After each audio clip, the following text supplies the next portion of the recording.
Good day, sir. This is my 12 acronyms. The first one is OSI, which is Open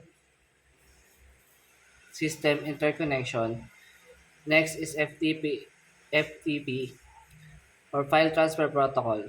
And next is TCP is Transmission Control Protocol. Next is SMTP, Simple Mail Transfer Protocol, DHCP, Dynamic Host Configuration Protocol, and DNS in Domain Name System.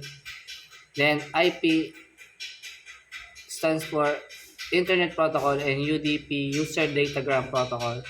Then TCP is Transmission Control Protocol. Then next one is IoT, Internet of Things, then SDN, Software Defined Networking, then last is VPN, Virtual Private Network. And that's all. Thank you.